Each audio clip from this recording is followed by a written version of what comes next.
The pots were protected by a glass case.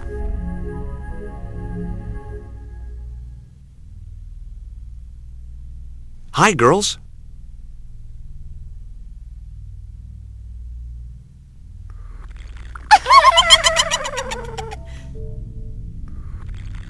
What's the joke? あなたはキレてですね。 Okay, fine. The wasteland. Too minimalistic for too much money. Rectangles in a desolate landscape. Highly cubist. The pots were protected by a glass case.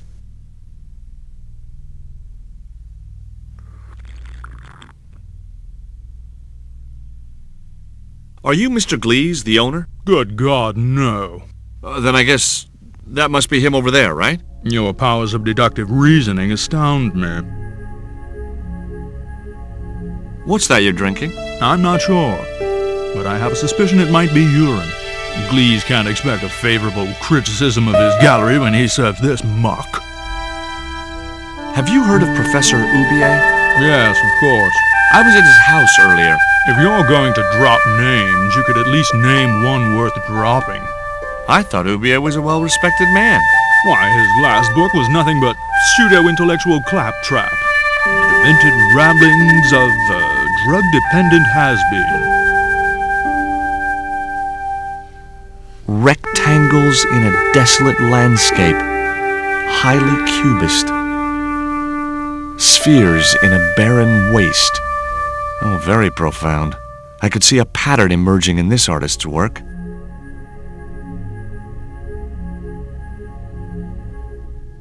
I'd like to ask you a few questions, if you don't mind. Certainly, sir. I'd be most happy to oblige. You're English? These days one prefers to think of oneself as European. Sure. Whatever you say. And how precisely may one assist you, sir? I'd like your opinion on this pot. Interesting. Would sir be interested in selling the article? That depends. How much would you give me for it? 300? Possible 325? I'll think about it. I found this news story referring to a total eclipse of the sun. Really, sir? Well, fascinating. There is a gentleman over there who seems to be enjoying your wine. I can't think why. It was very cheap. Do you get many Central American Indians in here? No, sir. This is Paris. Central America is several thousand kilometers southwest of here. Straight across the Atlantic Ocean and turn left. You can't miss it. Well, as it happens, I saw some Central American Indians this very morning. Tourists, sir. Paris is full of them at this time of year. Have you heard of Professor Oubier? Of course. His name is synonymous with Mayan art. A number of these artifacts were supplied by Oubier himself. I suppose you have an import license for these relics? Of course. But that's not my problem, sir. The professor arranges all the shipping. We simply collect the items from the docks. Could you tell me which docks Professor Oubier uses to import the artifacts? Good God, no. I can't possibly reveal my commercial secrets. Who's that guy over there? That's Mr. Lane, sir, the critic. I'm hoping he'll give the gallery a favourable write-up. One has to be so patient with these critics. Lure them in with the correct bait, watch for a bite, then play them like a fish. Well, he's certainly drinking like one. How come that Lane guy is so rude? It seems to be a standard requirement for critics. Well, he doesn't want to talk to me.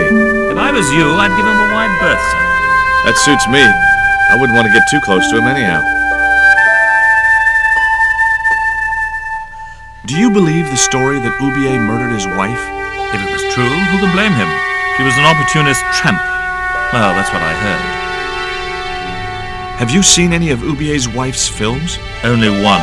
Believe me, I was appalled, shocked, disgusted, and repulsed. Well, you sure got your money's worth. Last time I went to the movies, I wasn't even titillated. What I really wanted to ask you about was a black stone. A black stone? Yeah, it's a Mayan artifact, about as big as my hand. No, sir, one doesn't get much call for black stones. If it's Mayan artifacts you're interested in, I have some rather exquisite pots. Yeah, I noticed. I've already got one of those.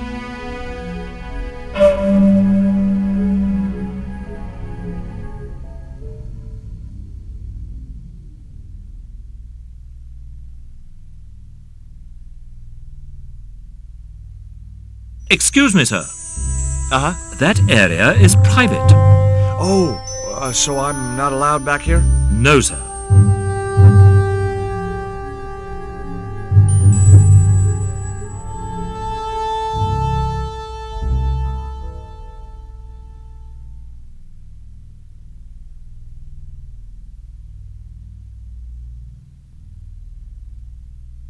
Would you give me your opinion on this pot, sir?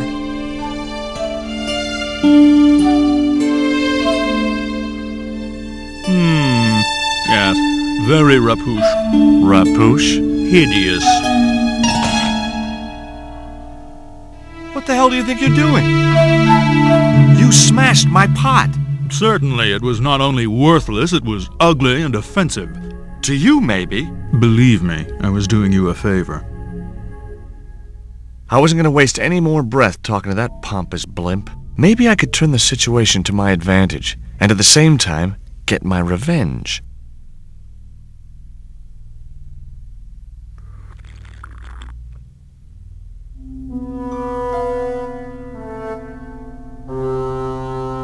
I splashed a little absinthe into the glass and hoped he wouldn't notice the change of color.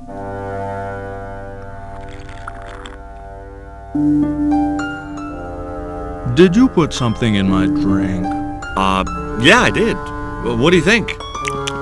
Well, it's certainly an improvement over Gleese's wine. In fact, I could grow to like it.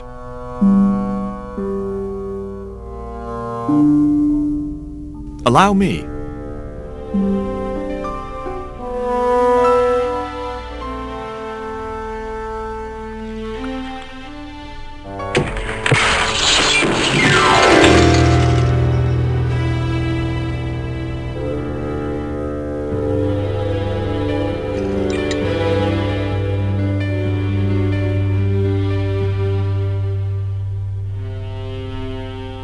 Were those pots very valuable?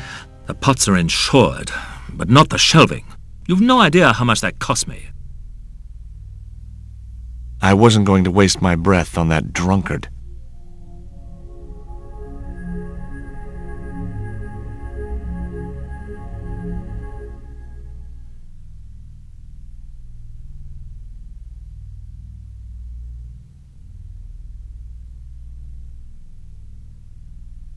There was nothing in the case but styrofoam packing, but pasted on the side was the remains of a label.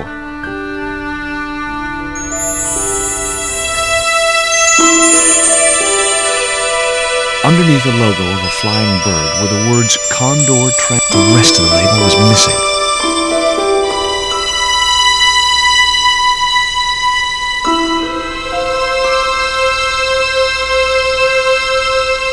It was the newspaper clipping referring to the imminent eclipse. Wrapped inside it was another small piece of paper. It was a bank statement for Ubier's account from an automatic telling machine. The last 5 withdrawals were for large amounts, and all made in Marseille. It was beginning to make sense. Ubier had organized Nico's abduction. Ubier withdrew money from Marseille. Ubier was connected with Transglobal, who shipped their goods from a warehouse in Marseille. That's how the torn Transglobal label had once read. Marseille, not Mars. It wasn't much of a lead, but it was all I had. I set off immediately to catch the evening train.